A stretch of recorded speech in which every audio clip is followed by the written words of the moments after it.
He carried the billionaire's blind son through a flood, and the first thing the father did was try to make him disappear. No thank you, no handshake. Just a check the size of an insult, slid across a polished desk like hush money. By the time the world found out what really happened, it was too late. The cameras were rolling, the internet was on fire, and one mother was already on her way to return the money in person. And when she walked into his office, she didn't come to negotiate. She came to make him bleed without touching him. But before the cameras and protests and blood-deep fury, there was the storm. Rain sounds like fists on iron when you're terrified. Marcus Lowell is 48 years old, and he's screaming his son's name into a storm that swallows the sound before it leaves his mouth. Mud sucks at his shoes. Handmade, Italian, $1,200, who gives a shit? And the security team is shouting coordinates through radios that keep cutting to static because the cell towers are overloaded, and his son, his blind son, has been missing for 43 minutes. 43 minutes in weather that just flooded the underpass on Maple and turned the park walking paths into rapids. Welcome back, my beautiful family and friends. If you're hooked in and ready to enjoy this story, click subscribe and tell me in the comments where you're watching from, because tomorrow I'll be giving you another story just as wild as this one. Now, back to our story. He built an empire worth $847 million from food stamps and eviction notices, and he can't find his own child. The gate opens. Someone's walking through it. Thin, soaked, a kid, maybe 14, in a t-shirt that's plastered to his ribs and sneakers that are literally disintegrating off his feet, soles flapping with each step. On his back, Marcus stops breathing, small hands locked around a narrow neck. A face buried against a wet shoulder. Eli's face. Eli's alive face. This stranger just carried his son a mile through a flood. The boy's chest is heaving like he's drowning on dry land. Water streams off his chin.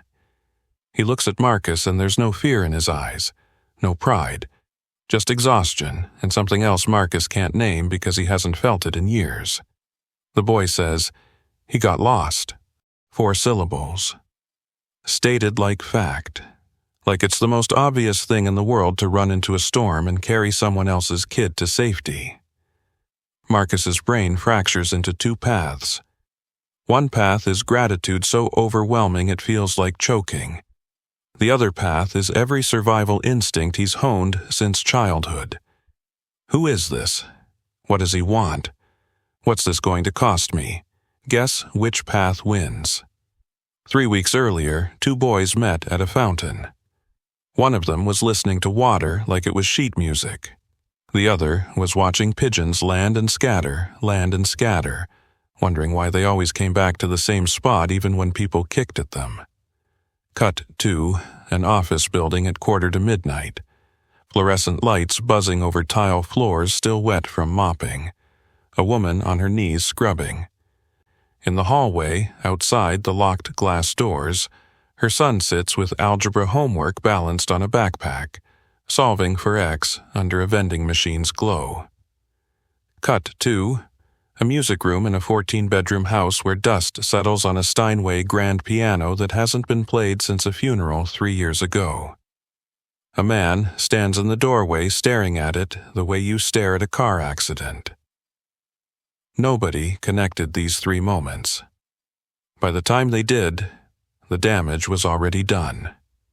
1987, Chicago. Marcus is 8. The kitchen light flickers for 2 weeks, and his mother keeps saying she'll call the landlord. But they both know she won't because the last time she called about the heat, he raised the rent. Caroline sits at a card table that wobbles if you breathe near it. Counting, not money, coins, quarters in one pile, dimes in another. Nickels she keeps recounting like maybe she missed one. Like maybe there's a secret stash of nickels that'll make the difference between groceries and telling your kid there's nothing for dinner except ketchup packets. Her lips move. No sound. Prayers or math.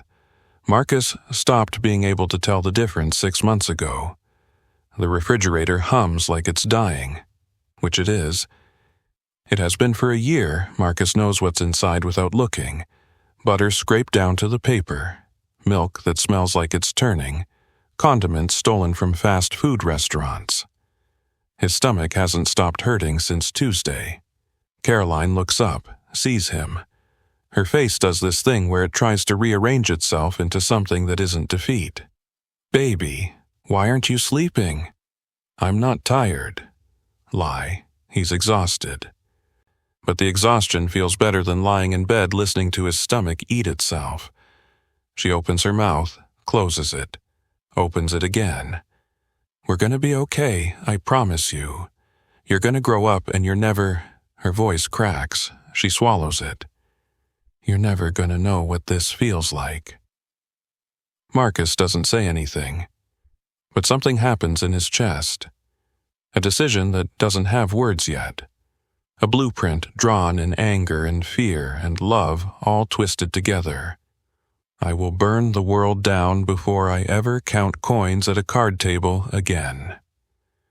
23 years later, he owns the building his mother couldn't afford. He bought it, renovated it, rents the units at market rate. Caroline's old apartment? He keeps it empty.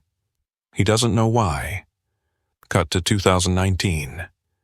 Marcus signs contracts in glass offices with skyline views. His signature is worth millions. The mayor calls him by his first name. Architects pitch him concepts for developments that'll reshape the city. His phone vibrates during a meeting about the harbor project. Screen lights up. Clara, oncologist, office. Everything in him goes cold. He excuses himself. Steps into the hallway. The carpet is so thick his footsteps make no sound. "Mr. Lowell, we got the results back from—" He doesn't remember the rest of the call. Just the word.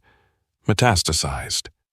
6 months later, Clara is gone, and Marcus is standing in their bedroom. His bedroom now. That shift in pronouns that feels like a knife. Staring at her side of the closet. Her assistant keeps asking what to do with her things. Marcus fires her for asking. He fires the housekeeper for crying too loud during her shift. He fires the groundskeeper for playing music while he works.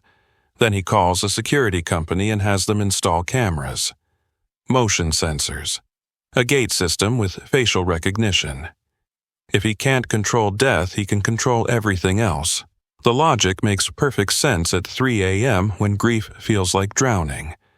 What he doesn't see, what he won't see for 3 more years, is that he just locked his son in a fortress with no exits and called it love. Eli wakes to the sound of the foyer clock. Tick. Pause. Tick.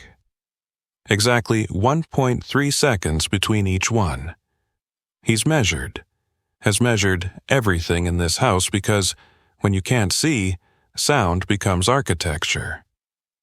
37 ticks to reach the hallway, 18 more to the bathroom, 52 to the kitchen, where the echo is bright and sharp, where dropped silverware bounces 3 times before settling.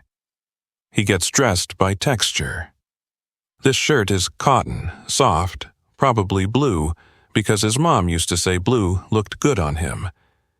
These pants are the ones with the worn knee because he can feel the thin spot. Mom.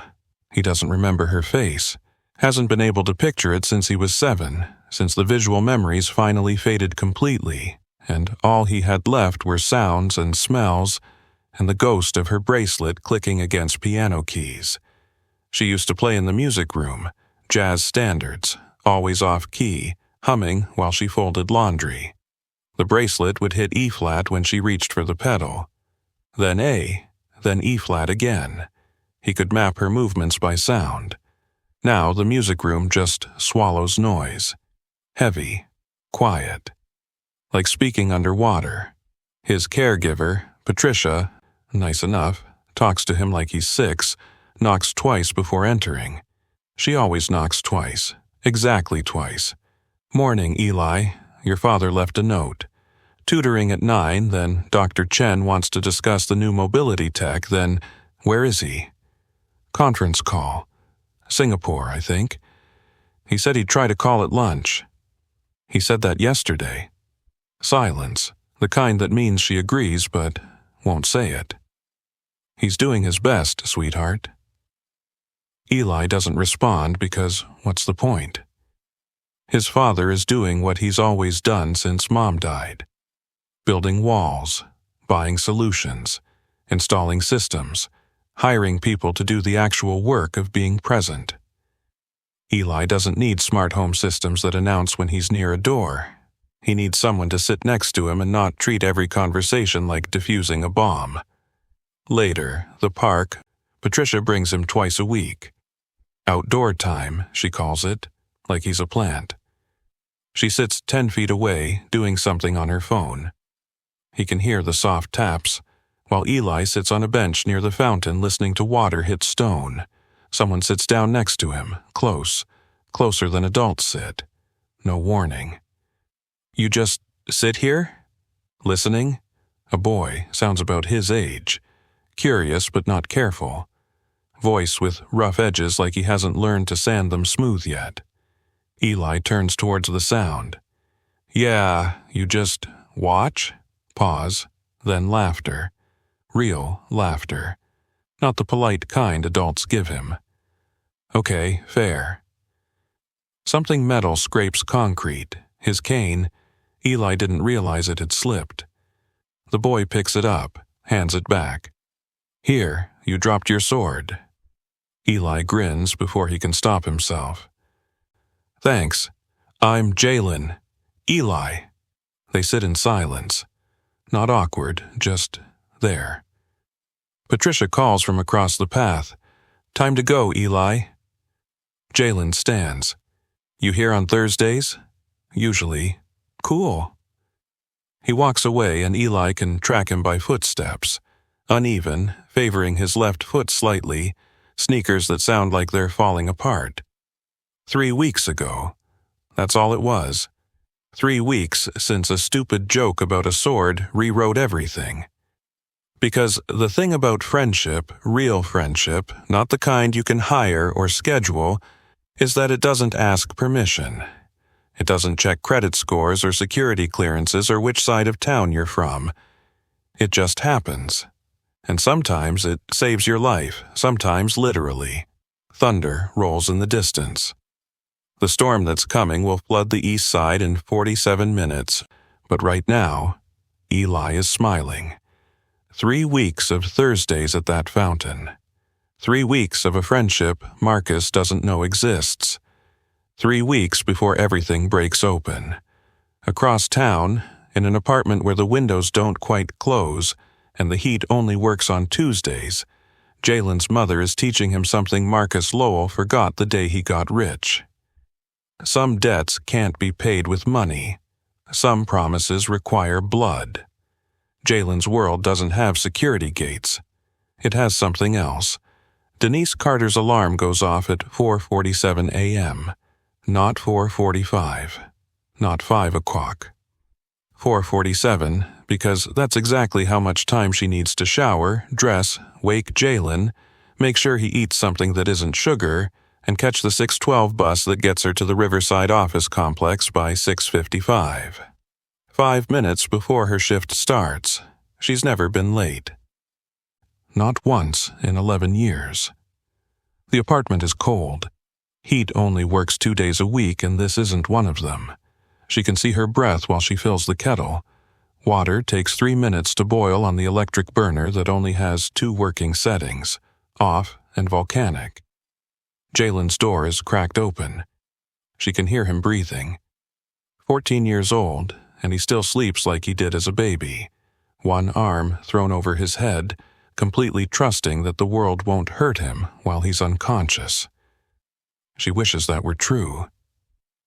The kettle screams. She makes instant coffee, the cheap kind that tastes like burnt regret. and stares out the window at streetlights that flicker because the city hasn't replaced them in 6 years.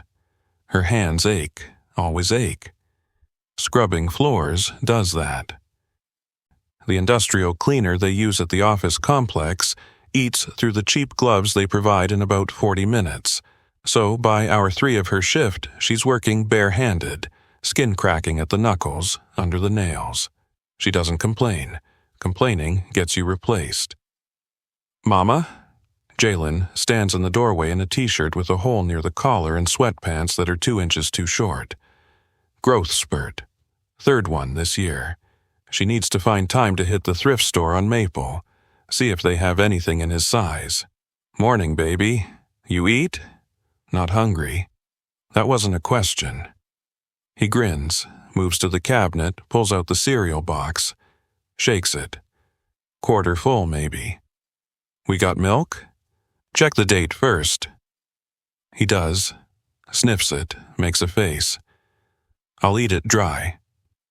Denise watches him pour cereal into a chipped bowl, crunch through it while scrolling something on his phone. Bought secondhand 3 years ago, screen cracked in the corner, but it works. You got that algebra test today? Thursday. You ready for it? Yeah. She studies his face. He's not lying, but he's not confident either. Jalen's smart. Smarter than she ever was. But school doesn't care about smart when you're doing homework under vending machine lights because your mother works nights. You need help studying, Mrs. Chen down the hall used to teach. Mama, I got it. Silence. The kind where she wants to push and knows she shouldn't. Okay. She finishes her coffee. Rinses the cup. Checks her bag. Bus pass, ID badge. The Tupperware with last night's rice and beans for lunch. I'm working late tonight. Downtown office called. Said they need extra coverage. I'll be home around midnight. Jalen looks up. Something crosses his face. That's the 3rd time this week. Rent's due Monday, and we're $40 short. She says it matter of fact. He sets down the bowl. No. You don't even know what I was gonna say. Yes, I do. And no. Jalen's jaw tightens. He's got her stubborn streak, the one that kept her working 3 jobs when he was little, the one that won't let her take handouts even when the church offers. You can't do everything yourself. Watch me. She says it with a smile, but they both know what it costs. The bus is late, 7 minutes late, which means Denise has to speed walk the last 3 blocks to clock in on time, which means her feet are already screaming before her shift even starts. The Riverside office complex is 15 stories of glass and steel where people make more in a week than she makes in 6 months. She clocks in at 6:58, changes into her uniform in a bathroom on the 2nd floor, grabs her cart. Floor 7 today, legal firm. Offices that smell like expensive cologne and printed documents nobody reads. She starts in the conference room. 50 feet of mahogany table. Chairs that cost more than her monthly rent. Somebody left coffee cups everywhere. Half full, lipstick stains on the rims, one tipped over and dried into the carpet. Takes her 40 minutes to scrub the stain out. Nobody will notice it's gone. That's the thing about cleaning. You only get noticed when you miss something. Her supervisor, Rita, stops by around 9 o'clock. Checks her work. Nods. Downtown tonight? Yeah. You already did 3 this week. $40 short on rent. Rita's face softens. I can lend. I'm good. Rita doesn't push. Just squeezes her shoulder and moves on. Denise finishes floor 7 by 2 p.m. Her shift technically ends at 3 o'clock, but she uses the extra hour to pick up the break room on floor 12 because Derek called in sick and they're short-staffed. She clocks out at 3:17, makes the bus to Riverside Park because Jalen texted that he's there doing homework and she doesn't like him walking home alone after dark. The park is busy. Joggers, dog walkers, nannies pushing strollers that cost more than Denise's monthly rent. She finds Jalen on a bench near the fountain. He's not alone. The other boy is pale, clean. His shoes probably cost what she makes in a week. The cane leaning against his leg looks custom-made. Sleek carbon fiber with a grip that's been molded to fit his hand exactly. And her son is sitting close enough their shoulders almost touch, laughing. Denise's stomach drops. She recognizes this scene, has lived it, knows exactly how it ends. Jalen. Both boys turn. The pale one tilts his head toward her voice, and even that small movement looks expensive somehow. Confident, like he's never had to worry about taking up space. "Hey, Mama, this is Eli." Eli extends his hand. It's soft, no calluses, no cracked knuckles. "Nice to meet you, ma'am." "You too, baby." The word comes out automatic, but it tastes wrong. This isn't her baby. This is someone else's baby. Someone with money for private caregivers and custom mobility equipment and time to sit in parks on a Tuesday afternoon. She looks past Eli, spots the woman 10 feet away, scrolling her phone. Pressed blouse, designer bag. The kind of white woman who'd clutch that bag tighter if Denise walked past her on the street. Denise's chest tightens. "We need to go. I got work tonight." Jalen's face falls, but he stands. "Thursday?" Eli asks. "Thursday," Jalen says. They walk to the bus stop in silence, 2 blocks, 3, then, "How long?" Jalen doesn't pretend to misunderstand. 3 weeks. 3 weeks you've been lying to me." "I didn't lie. What do his people know about you?" Silence. "That's what I thought." Denise stops walking, turns to face him on a corner where the streetlight's been broken since July. "Baby, listen to me. That boy's family, they got money?" "I guess." "You guess or you know?" Jalen's jaw tightens. "Yeah, they got money." "Then you need to stop." "Mama, I'm not asking." Her voice cracks. Not anger, fear. "You think this is friendship? You think when they find out some poor black kid's been spending time with their blind son, they're going to see it the way you see it?" He's not like them. He doesn't have to be. His people will handle it for him. She steps closer. Close enough he can see the lines around her eyes, the ones that weren't there 5 years ago. "I have scrubbed floors in houses like theirs since before you were born. I have heard how they talk when they think the help can't hear. I know what they think we are. And the second they decide you're a problem, they will erase you. Not with violence. With lawyers, with police. With the kind of quiet power that doesn't leave bruises you can photograph. That's not fair." "Fair?" The word comes out sharp enough to cut. "Baby, fair is a place with cotton candy. This is survival." The bus pulls up, hydraulics hissing. They climb on, sit in the back where the seats are cracked and smell like industrial cleaner. Denise closes her eyes. Every muscle in her body aches. Jalen stares out the window at his city, the one that looks different depending on which neighborhood you're standing in. His phone buzzes. Unknown number. "Thanks for today." "Thursday?" "Eli." He reads it 3 times. Outside, the sky is darkening. Not sunset dark, storm dark. Jalen looks at his mother. She's asleep already, head against the window, mouth slightly open, looking older than 42 has any right to look. He thinks about Eli's laugh. The way he tilts his head when he's listening hard. The way he doesn't flinch when Jalen forgets to announce he's sitting down, just senses it somehow. The way friendship, real friendship, feels like finally being seen. He types, "Thursday." Then he looks back at his mother and makes a promise she'll never hear. I'm not going to let them erase me. And I'm not going to let them erase him either. The bus turns onto Riverside Avenue where the rain is just starting to fall, fat drops that explode against the windshield like warnings.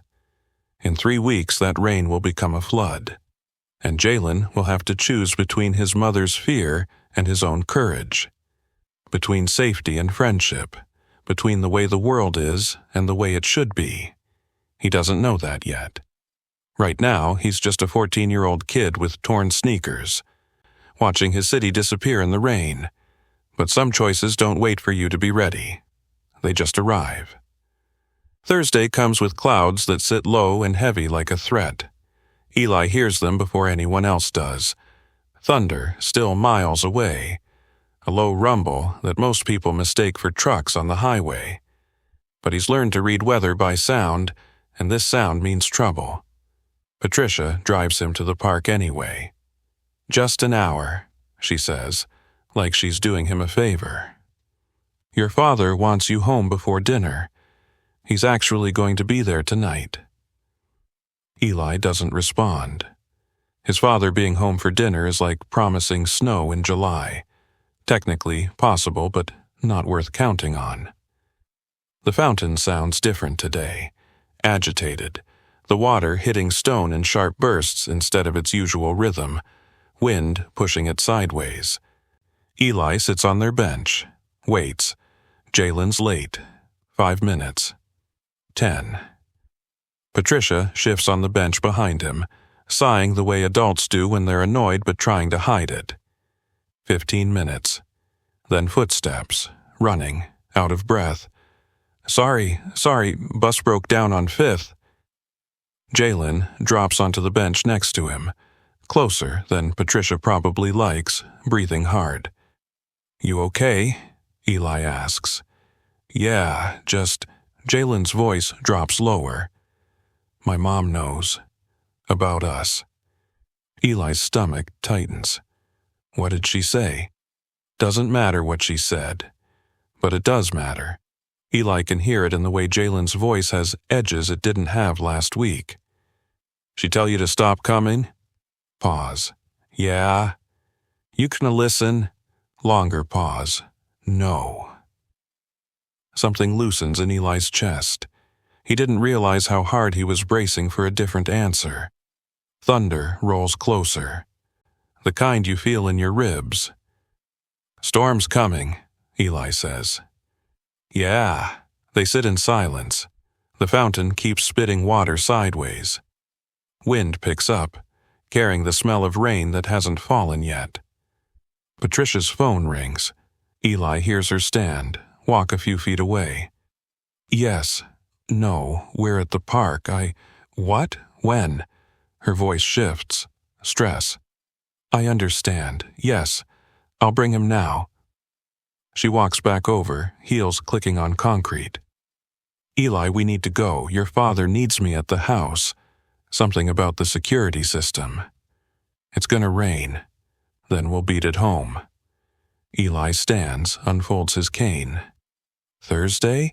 Jalen asks quietly. "Thursday."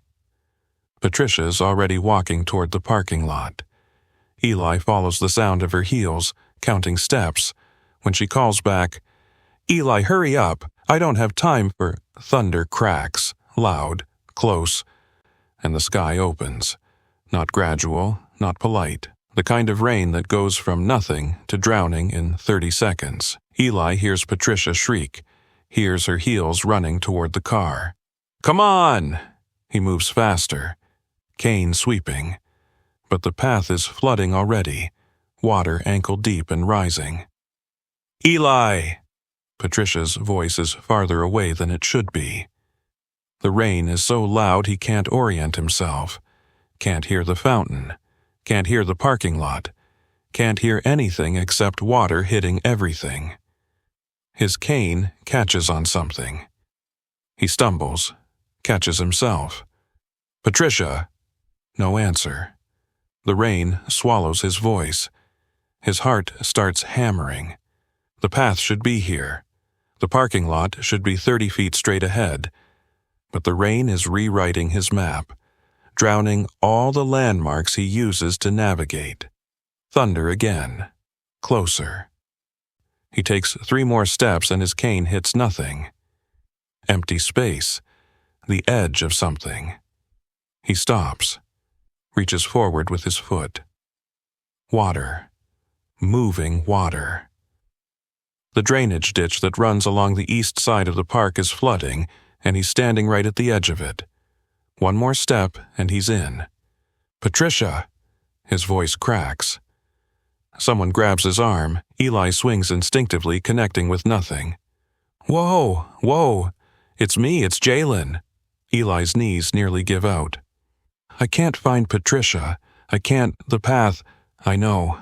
I got you." Jalen's hand is on his elbow, steady, grounding. "The ditch is flooded. We can't go that way." "Which way? Trust me." Jalen pulls him left, away from the path, through grass that's turning to mud. Eli's shoes are soaked through. Rain is coming down so hard it feels like fists. "Where are we going?" "Your house. It's faster than finding the car." "You don't know where I live." "Yeah, I do." Something in Jalen's voice makes Eli stop asking questions. They move through the park, Jalen navigating, Eli counting steps and trying not to think about what happens if they get separated. The rain is screaming now, thunder constant, lightning close enough Eli can feel the electricity in his teeth. "Curb," Jalen says. Eli steps up. Pavement now, a street. "Cars?" "Not moving, everybody pulled over. We gotta cross." They cross, water up to their calves. Eli's cane is useless, just dragging through current. He's holding Jalen's arm with both hands now, completely dependent, hating it and grateful for it in equal measure. How far? Mile, maybe? A mile in a flood. Eli's already exhausted, and they just started. "I can't." "Yeah, you can." "Jalen, turn around." "What?" "Turn around. I'm carrying you." "No, we don't have time to argue. Turn around, or we're both drowning out here." Eli turns. Jalen crouches. Eli climbs onto his back, arms around his neck, and Jalen stands. He's thin. Eli can feel every bone in his shoulders, can feel him shaking with effort. "You sure? Shut up and hold on." Jalen starts walking. The rain doesn't stop. The thunder doesn't stop. Eli buries his face against Jalen's neck and counts breaths instead of steps because counting steps makes it feel too far, too impossible. Jalen's breathing gets ragged around breath 47. "You okay?" "Fine." He's not fine. Eli can feel him trembling. "Put me down." "No." "Jalen." I said no. They keep moving. A car horn blares. Jalen shouts something Eli doesn't catch. Keeps walking. More horns. Voices yelling from car windows. Eli can't tell if they're offering help or telling them to get out of the street. Jalen doesn't stop. Breath 93 and his knees buckle. They go down. Not hard. Jalen manages to stay upright enough that Eli just slides off his back into standing water. Sorry, just give me a second. Eli can hear him panting, coughing. How far? 2 blocks. 2 blocks. They've gone a mile and they're 2 blocks away. I can walk it. You can't see, then guide me. You can't carry me anymore. Silence. Just rain and thunder, and Jalen's ragged breathing. Okay. Jalen takes his hand. Not his elbow. His hand. They walk the last 2 blocks together. The gate appears. Eli knows because Jalen stops walking and says, "We're here." Security lights. Bright enough Eli can sense them. Voices. Radios crackling. Then another voice, familiar, desperate. "Eli!" His father, running. Eli's never heard his father run before. Hands on his face, his shoulders, checking him for damage. "Are you— Jesus Christ, Eli, what happened? Patricia said you were with her." Marcus's voice is breaking apart. Eli's never heard him sound like this, not even at Mom's funeral. "I'm okay. He brought me home." Eli turns toward where Jalen's standing. Marcus goes silent. Eli can feel him looking, can feel the air turning sharp. "Who are you?" Jalen's breathing is still ragged, water dripping off his chin. He doesn't answer immediately. When he does, his friend. The silence that follows lasts 3 seconds. Then Marcus says, "Thompson, get him away from my son." Eli's stomach drops. "Dad, inside. Now. He just saved my life. I said inside." A security guard moves forward. Eli hears boots on wet pavement. Jalen takes a step back. "Wait." Eli reaches out, finds nothing. "Dad, stop." "Eli, get in the house before you catch pneumonia." "Not until you." Marcus's hand closes around his arm. Firm. Final. "Now." Eli pulls away. "His name is Jalen." Marcus's grip tightens. "I don't care what his name is." Jalen's voice cuts through, quiet but steady. "It's okay." "It's not. I'll see you Thursday." "No," Marcus says, "you won't." Thunder cracks. Eli hears Jalen's footsteps, walking away, uneven, exhausted, disappearing into the rain.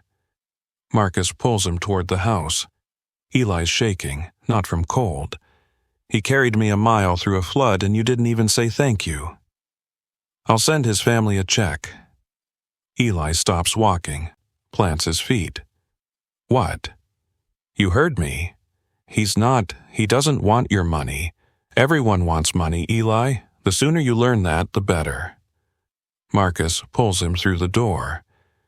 It closes behind them with a sound like a cell locking.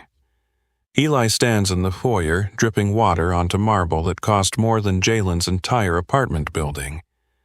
His father is already on the phone with someone. Lawyer. Security consultant. Someone who gets paid to make problems disappear. And Eli realizes with a clarity that feels like drowning. His father just made the wrong choice, and there's no coming back from it. Outside, the storm rages. Inside, something worse is just beginning. The envelope doesn't knock, just slides under the door at 5:23 a.m. while Denise is pouring water into the kettle that takes 3 minutes to boil. She hears it. Fabric on concrete. Bends down, picks it up. Cream stock. Heavy. The kind that announces money before you even open it. Inside, a check with so many zeros her hands start shaking before her brain finishes counting. $50,000. And a note. 3 lines. Typed. Not even handwritten. For services rendered in the rescue of our son. With gratitude. The Lowell family.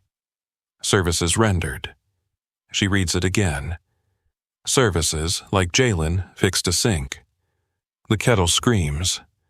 She doesn't move, just stands there holding a piece of paper worth 2 years of her life, feeling something inside her chest calcify. Jalen appears in the doorway, sleep still in his eyes. "Mama?" She hands him the check without speaking. He reads it, goes still. I know what it is. We could pay rent for." She takes the check from his hands. Walks to the kitchen drawer, the one that sticks, opens it, drops it inside. Under expired coupons, rubber bands, a broken lighter, 3 batteries that might be dead, slams it shut. Jalen stares at the closed drawer like it might explode. "Mama, get ready for school. But now." Not loud, that's what makes it final. He goes. Denise stands at the sink watching her reflection in the window. 42 years old. Hands cracked from industrial cleaner. A son who just learned that friendship comes with a receipt. The kettle keeps screaming. She turns it off, doesn't make coffee, just stands there thinking about every floor she's ever scrubbed for people who never learned her name. Marcus doesn't find out about the video until Trevor is standing in his office at 7:14 a.m., looking like he watched someone die. "Sir, we have a problem." Marcus doesn't look up from his contracts. "Fix it." "I can't." That makes him look up. Trevor's pale. Actually pale. And Trevor did 2 tours in Afghanistan. Doesn't pale easy. "Show me." Trevor sets down his tablet. Security footage, traffic camera. Timestamp, 6:34 p.m., 3 days ago. 2 figures in rain so heavy the camera barely tracks them. One carrying the other. Marcus watches the thin boy stumble at Maple and Oak. Watches his knees buckle. Watches him go down. Get back up, keep walking. The video ends. View count, 4.7 million, rising. Who leaked this? Anonymous, sent to every station in the city simultaneously. Marcus scrolls to comments. Mistake, Jude. The activist, kid's knees gave out, and he still didn't drop him. Meanwhile, Daddy Dearest probably had security remove him like trash. Real Talk Maria. The mom cleans floors for 14 an hour. Dad's worth 8 M47 Nemars. You do the math. Anonymous. Angel, I watched this happen. That boy nearly collapsed 3 times. Then I drove past the mansion. Security everywhere like they were expecting an invasion. The only threat was the weather. Truth. Hertz 2024. Billionaire can't find his son. Panic.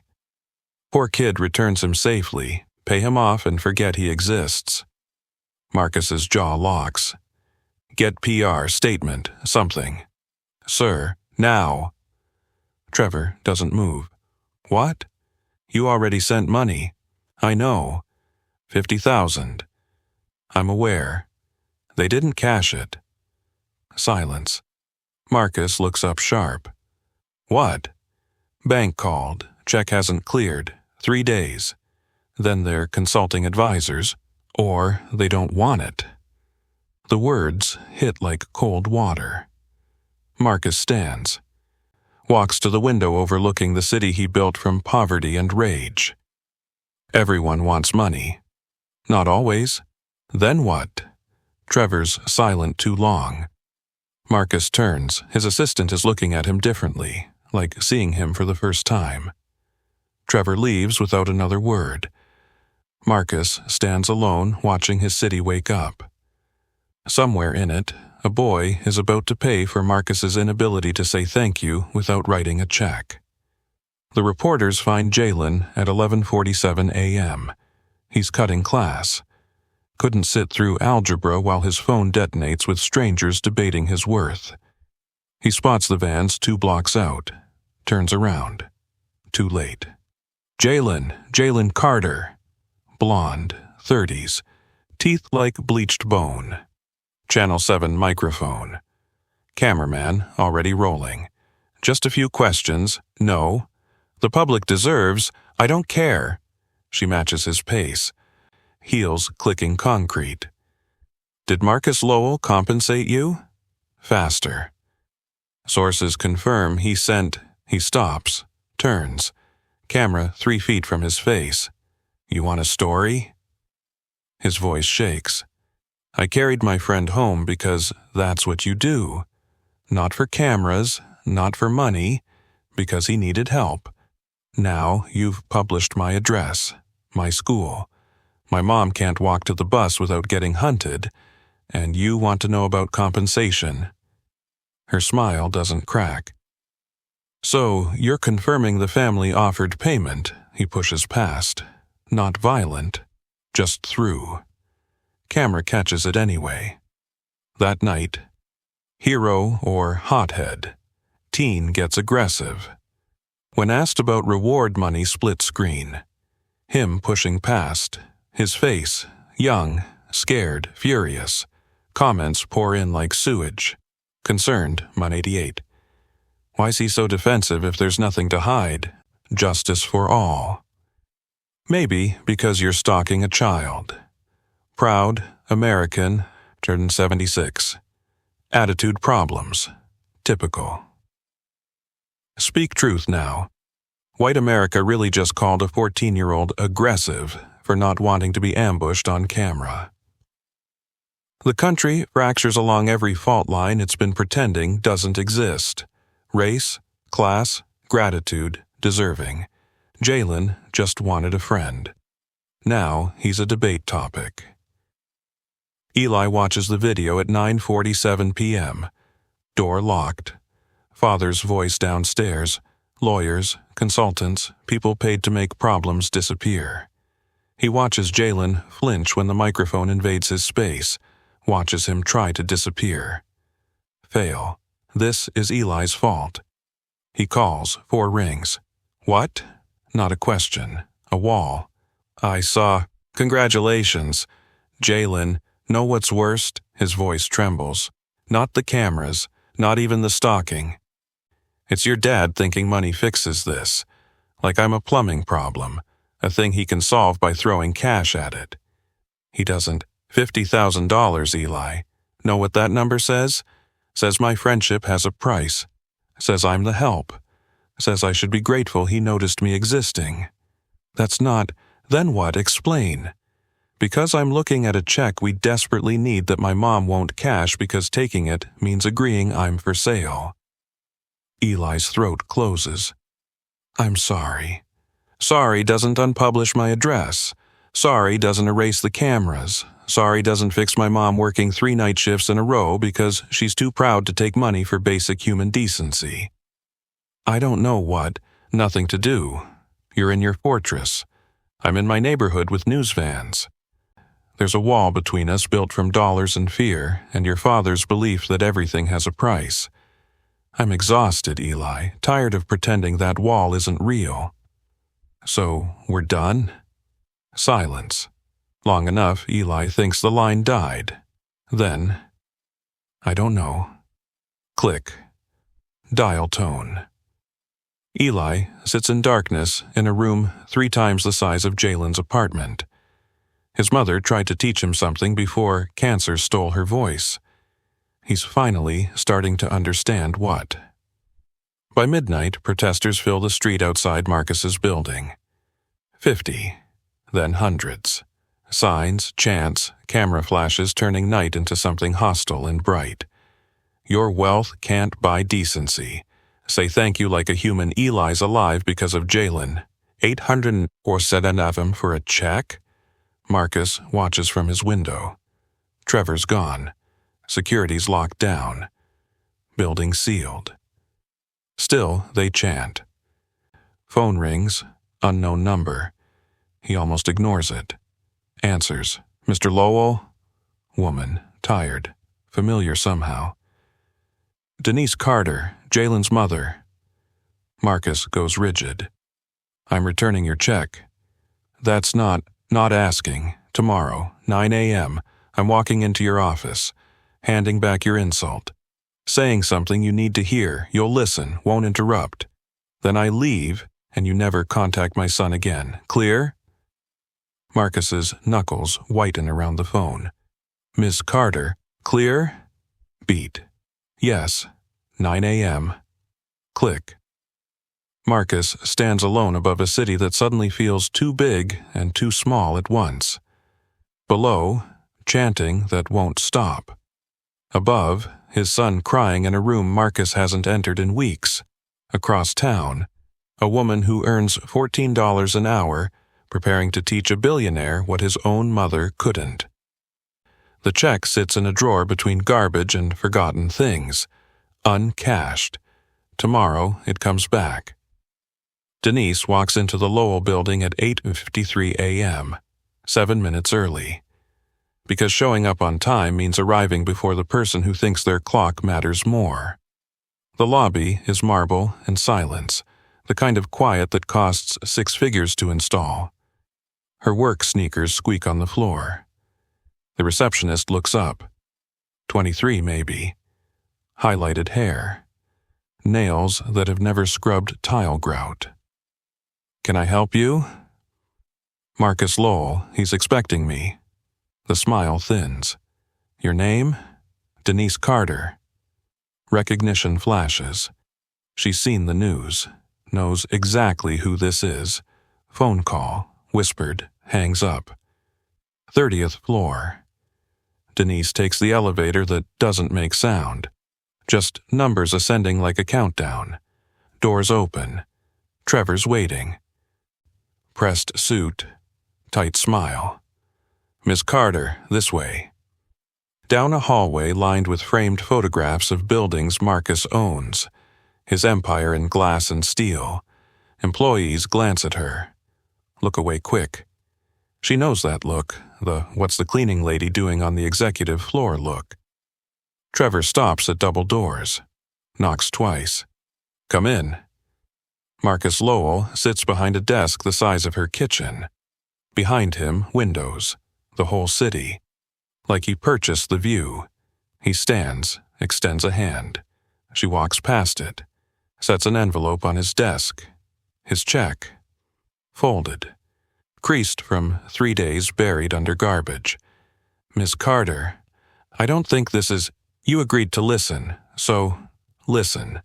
His jaw locks, but he sits. She stays standing. "My son carried yours 1.5 miles through a flood. His knees buckled twice. He got back up. You know why?" Silence.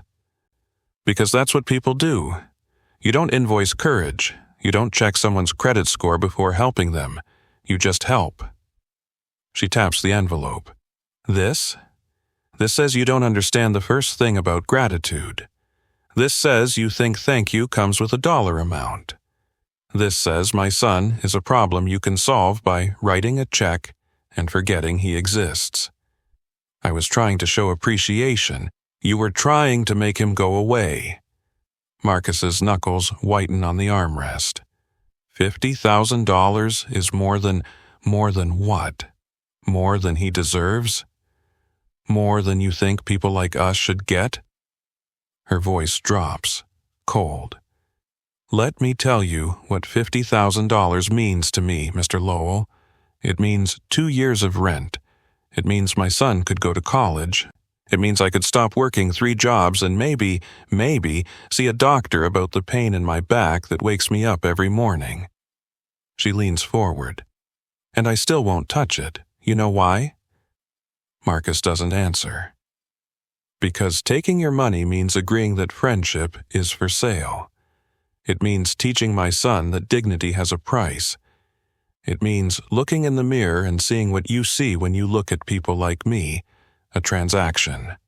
That's not what I—" "Yes, it is. You looked at a 14-year-old boy who saved your son's life and thought, how much do I need to pay to make this go away? Not, how do I thank him? Not, how do I honor what he did? Just, how much?" She straightens. "Your son has a friend, a real one, maybe the first since your wife died, and you treated that like a threat instead of a gift. I was protecting him. From what? From my son? From someone who literally carried him to safety while you were safe in your mansion counting your money?" Marcus stands. "I think we're done. Sit down." The command hits like a slap. Marcus hesitates, then sits. Denise steps closer. "You want to protect your son? Start by showing him what a man looks like when he's grateful, when he's humble, when he admits he was wrong." She turns to leave, stops at the door. "Jalen won't take your money, won't come near your house, won't answer Eli's calls, because I taught him what you forgot. Some things can't be bought, and the most valuable ones are always free." She opens the door. "Ms. Carter, I'm done. Your move." She leaves. Door closes. Marcus stands alone with a returned check and a silence so loud it hurts. He picks up the envelope, stares at it, rips it in half, then in half again, drops the pieces in the trash. Sits down, puts his head in his hands, and for the first time in 3 years, Marcus Lowell cries. Trevor finds him like that 10 minutes later. Says nothing, just closes the door quietly and leaves his boss alone with the truth he can't afford to ignore anymore. Marcus doesn't go home. Sits in his office until the sun sets and the city lights up like a circuit board. His phone buzzes. Eli, did she come? Marcus stares at the screen. His son, 12 years old, blind, lonely, trapped in a fortress Marcus built from fear and called it love. He types, yes, deletes it. Types, she came, she was right about everything, stares at it, deletes that too. Types, we need to talk. Tonight, no excuses. Sends it. 3 dots. Okay. Marcus drives home for the first time before midnight in 6 months. The house is quiet. Patricia's gone for the day. Eli's in his room. Door closed. Marcus stands outside it for 30 seconds before knocking. It's me. Silence. Can I come in? It's your house. Marcus opens the door. Eli's at his desk, headphones around his neck, homework untouched. Jalen's mother came to see me today. Eli goes rigid. What did you say to her? Not much. She said everything that needed saying. Like what? Marcus sits on the edge of the bed. The mattress dips. Like I've been so scared of losing you that I locked you in a prison and called it protection. Eli's hands grip the desk edge. She returned the check. Good. She said some other things, too, about dignity. About teaching her son that some things aren't for sale. Marcus pauses. She's a better parent than I am. Yeah, she is. The words land like a punch. Marcus deserves it. I was wrong about Jalen, about the money, about everything since your mother died. You think? Anger. Good. Better than the hollow politeness Eli's been giving him for months. I sent your friend money like he fixed a leak. I had security escort him off the property like he was a threat. I treated the best thing that's happened to you in 3 years like a problem I could solve with my checkbook. Why are you telling me this now? Because his mom embarrassed you? Because the protesters made you look bad on the news? Because she was right. And because I am tired of being the kind of father who builds walls instead of bridges. Eli turns his chair toward Marcus's voice. You want to know the worst part? I knew. I knew Jalen was my friend. I knew he mattered, and you still tried to buy him off. Like friendship has a price tag. Like people are just things you can pay to go away. I know. You don't know. You don't know what it's like to finally find someone who doesn't treat you like you're broken. Who doesn't talk to you like you're fragile. Who sits next to you and just exists, like you're normal. Eli's voice cracks. And you paid him $50,000 to disappear. Marcus opens his mouth, closes it. Nothing he says will fix this. I don't know how to make this right, he says finally. But I want to try. How? I don't know yet. That's not good enough. I know. Eli turns away. I've called him 4 times. He won't answer. Because of you. Because you made him feel like he was for sale. Marcus stands, walks to the door, stops. Your mother used to say I was better at building empires than relationships. She was right. I built a fortress around you and locked us both inside. He leaves. Eli sits alone in the dark, phone in his hand. Opens the text thread with Jalen. 17 unread messages, all from Eli, none answered. Types, my dad talked to your mom today, said she was right about everything. I don't know if that changes anything, but I miss you. Hits send. Doesn't expect a response, gets one anyway. 20 minutes later. He say he was sorry? Eli stares at the screen. To me, not to you. Then it doesn't count. I know. Long pause. But maybe it's something. Another pause. Maybe not forgiveness. Not friendship restored. Just maybe. Jalen sits in his kitchen at 9:34 p.m. when his mother comes through the door. She looks exhausted, more than usual. You okay? Did what needed doing. What did he say? Doesn't matter what he said. She drops her bag, kicks off her shoes. Matters what he does next. You think he'll actually change? No. The honesty stings. Then why? Because I needed to say it. For me, not for him. She looks at Jalen. Rich people don't change, baby. They just get better at pretending they care. She goes to her room. Jalen sits alone with his phone. Text from Eli still on the screen. He wants to believe it. Wants to believe Marcus Lowell cried or felt something or learned something. But his mother's voice echoes. Rich people don't change. He types, Thursday, Fountain, 3 p.m., if you can get there without security. Sends it before he can overthink it. Response comes fast. I'll be there. Jalen sets down his phone. Stares at the drawer where $50,000 sits rotting under expired coupons. Money they need. Money they won't touch. Because some things cost more than they're worth. And some walls are too high to climb. But maybe, just maybe, they're not too high to see over. Thursday's 2 days away. 2 days to see if Marcus Lowell is capable of change. Or if Denise is right. And rich people just get better at lying. Thursday comes cold. Jalen wakes to his mother already gone. Early shift downtown, won't be back until after dark. Note on the table, be smart, love you. He pockets it, leaves at 2:47 p.m., gives himself time in case the bus is late, in case he changes his mind, in case showing up is the stupidest thing he's done yet. The park looks different now. Used to be neutral ground. Now it's where cameras filmed, where strangers dissected his life in comment sections, where privacy died. He sits on their bench.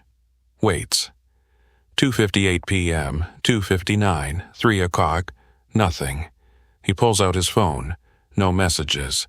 Maybe Eli couldn't escape. Maybe Marcus locked everything down. Maybe footsteps. Uneven. Careful. Cane tapping. Eli, alone. No Patricia. No security. No handler pretending not to eavesdrop. Just Eli, thinner than 3 weeks ago, moving toward the fountain like he's navigating enemy territory. Jalen doesn't speak. Watches Eli reach the bench. Sit down. 2 feet of space between them. Eli's head tilts. You're here. How'd you know? You breathe different than other people. Deeper, like you're always ready to run. The fountain fills the silence. Wasn't sure you'd come, Eli says. Yeah, me neither. Jalen watches a jogger pass. Watches pigeons land and scatter. Watches the world continue like nothing happened. My dad cried, Eli says suddenly. Jalen goes still. What? After your mom left, Trevor found him, face in his hands, actually crying. Rich people cry when they lose, not because they're sorry. Maybe. But I've never seen him cry, not once. Not even when Mom died. He just stood at her funeral like a statue. But your mom, she broke something. Jalen doesn't respond. Can't. He tore up the check, Eli adds. Ripped it apart, threw it away. Good for him. He also fired his PR team, canceled all his meetings, hasn't left the house in 3 days, just sits in Mom's music room staring at her piano. The fountain keeps running. I'm not asking you to forgive him. Eli says quietly. I haven't, but he's scared now, not of bad press, of losing me, of being someone Mom would be ashamed of. Jalen picks at a thread on his jeans. Your dad thinks $50,000 is what I cost. Your world thinks people like me exist to make people like you feel good about themselves. And when we don't perform gratitude correctly, we get hunted. I know. Do you? You know I can't walk to school anymore without looking over my shoulder? You know my mom works double shifts because she's too proud to take blood money? You know every time I close my eyes, I see that reporter's face 3 inches from mine? Eli's hands grip the bench edge. I know being my friend destroyed your life. I know my dad's money built a wall between us I can't tear down. I know you paid for my loneliness with your safety, and I know sorry doesn't fix any of it. His voice cracks. But I also know that for 3 weeks you sat next to me and treated me like I was just Eli, not brave, not tragic, just me. And I haven't felt human since my mom died. So yeah, I know what it cost you, and I hate that it wasn't worth it. Jalen's throat closes. Didn't say it wasn't worth it. Eli's knuckles whiten on the bench. Then what are we doing? I don't know. Me neither. They sit, 2 kids separated by everything that shouldn't matter and nothing that should. My mom thinks your dad won't change, Jalen says. Thinks rich people just get better at performing. She's probably right. You believe that? Eli's quiet for a long time. I believe he's trying, don't know if that's enough, but it's more than before. Jalen stands. I gotta go. Wait. Can't do this, Eli. Can't sit here wondering when the next explosion happens, when the next photographer shows up, when being your friend costs me something else I can't afford to lose. I'm not asking. What are you asking? Silence. Eli doesn't have an answer, because the truth is too big and too broken and too unfair. Jalen starts walking. Thursday, Eli calls. Next week, same time. Jalen doesn't turn around. Maybe? Not yes, not no. Just the space between hope and survival. Marcus watches from his car 2 blocks away.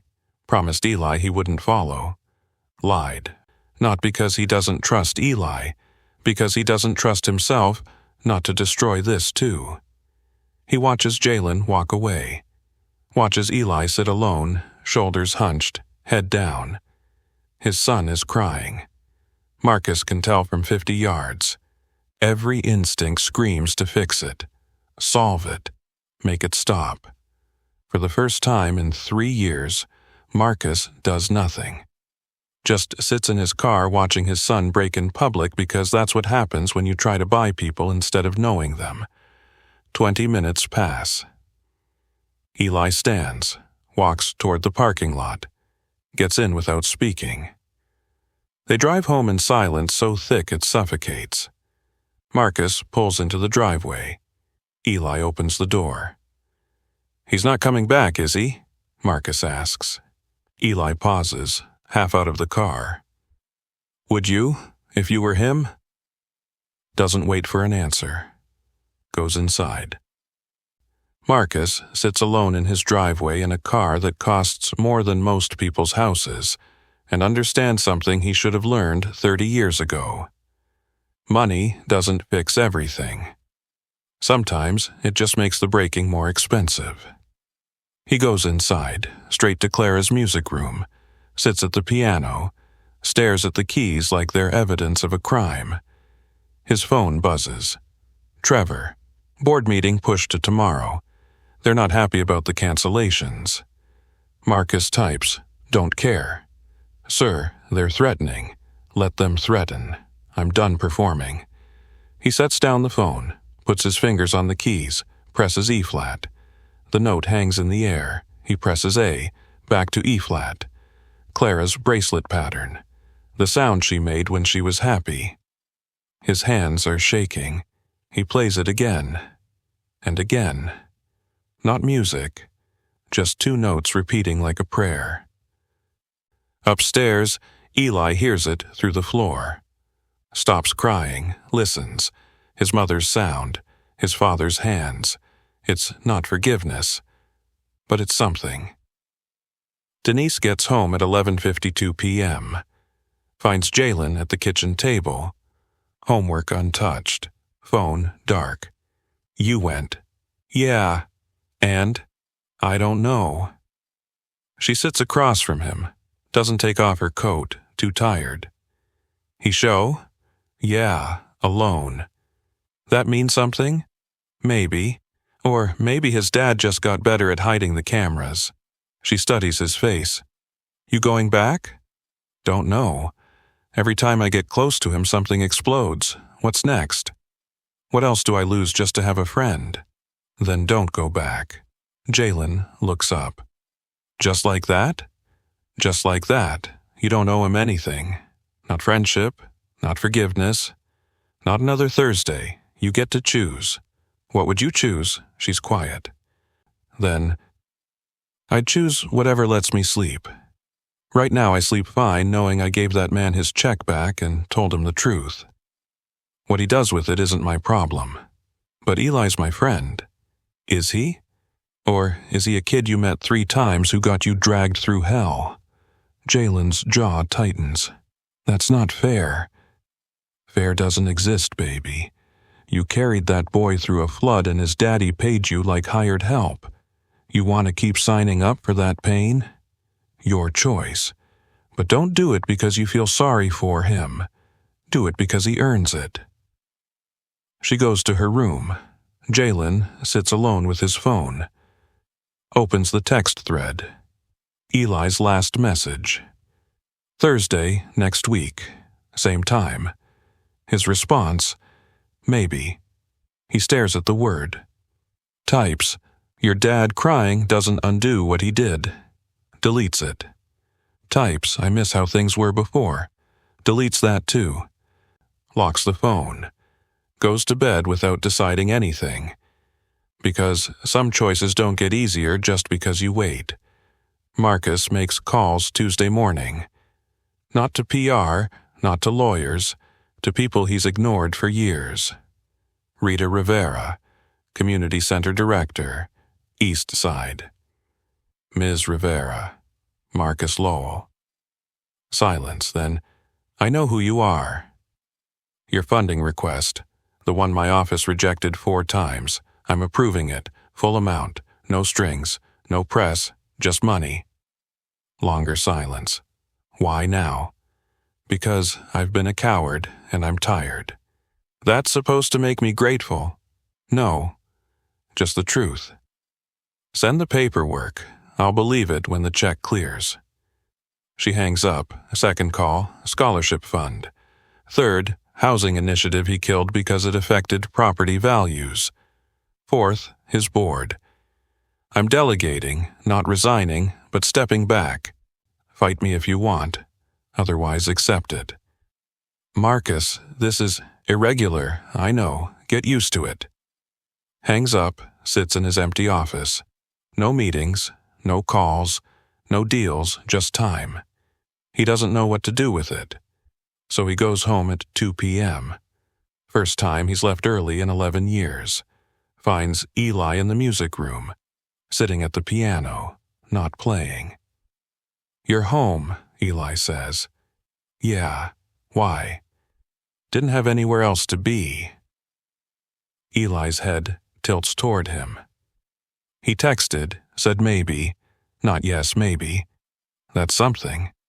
Is it, or is it just him being too nice to say no? Marcus sits on the piano bench next to him. I don't know, but maybe is better than nothing. Maybe means I'm waiting for him to decide if I'm worth the risk, and I don't know if I am. Marcus's chest tightens. You are. You're worth everything. I just forgot how to show you that without suffocating you. Eli's quiet, then, you really trying, or just scared of looking worse? Both. Is that allowed? I don't know. Ask me in a year. They sit at the piano together. Marcus plays the two notes again. E-flat, A, E-flat. Eli's hands join his, finding the keys by memory. They play together, not a song, just a pattern. But it's the first music they've made together since Clara died. And that has to count for something.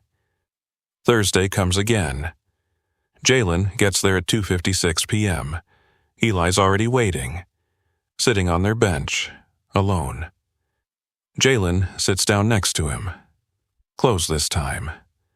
Shoulders almost touching. You came, Eli says. Yeah? Wasn't sure. Me neither. The fountain runs. My dad's been different, Eli says.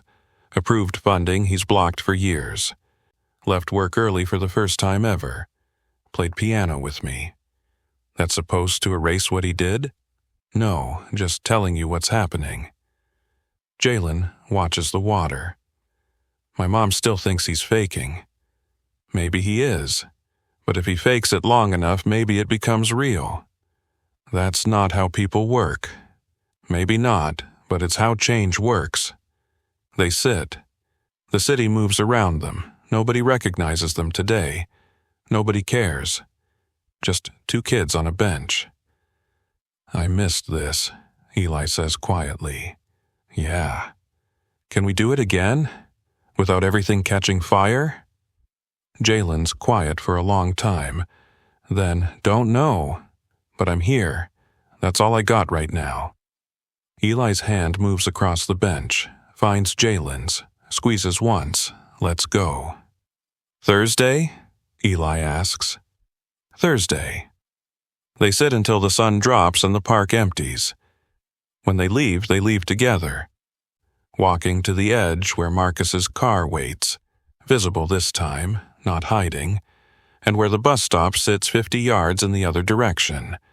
They stop at the split. See you, Jalen says. See you. Eli walks toward his father. Jalen walks toward his bus. Neither looks back. Both carry the weight of maybe. 6 months pass. The news runs a follow-up story nobody watches. Where are they now? The flood rescue that went viral. They interview Rita at the community center. Show kids playing basketball on a court that didn't exist last year. She doesn't mention Marcus's name, just says an anonymous donor finally came through. They interview scholarship recipients, first-generation college students who don't know where the money came from. They try to reach Marcus. His office says he's unavailable. They try Denise. She hangs up. They try Jalen and Eli. Get a 2-word statement through Trevor. No comment.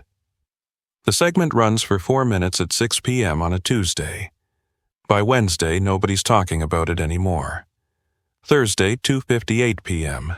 The fountain is running and 2 boys are sitting on a bench. Eli's describing a dream he had where he could see colors, but they all had sounds attached. Red sounded like trumpets. Blue, like water hitting glass. Jalen's only half listening because he's watching a kid across the park learning to ride a bike, falling, getting back up, falling again. You even listening? Eli asks. Yeah. Red, trumpets, got it. You're a terrible liar. You're a terrible friend. Eli grins. Yeah. But I'm your terrible friend. Unfortunately. They sit. The fountain keeps running. Somewhere across the city, Marcus is in a board meeting he can't avoid, checking his watch every 3 minutes, wondering if Eli made it to the park okay, wondering if he's allowed to wonder that, or if that's still controlling. Somewhere else, Denise is scrubbing a conference room floor, back aching, hands raw, but sleeping better at night than she has in years. The check Marcus tore up 6 months ago is buried in a landfill under 10 tons of garbage. Nobody thinks about it. Nobody misses it. On the bench, Jalen's phone buzzes. His mom. Home late, leftover rice in fridge. He texts back, okay. Eli's phone buzzes, his dad, done at 5. Pick you up at 5:15. He texts back, okay. They sit in silence. Not the uncomfortable kind. Just silence. After a while, Jalen says, Thursday? Thursday. They stand, walk to the edge of the park where their worlds split. Jalen goes left toward the bus. Eli goes right toward the parking lot. Neither one looks back, but next Thursday they'll both be here, and the Thursday after that. Not because the story needs an ending, because friendship doesn't end. It just keeps happening, one Thursday at a time, because it's worth it. Thank you for watching this story to the end. If you enjoyed this story, you will surely love the next one. It's as crazier and more intriguing as you can ever imagine. So do check it out. Click on the image showing on your screen right now to watch the next one.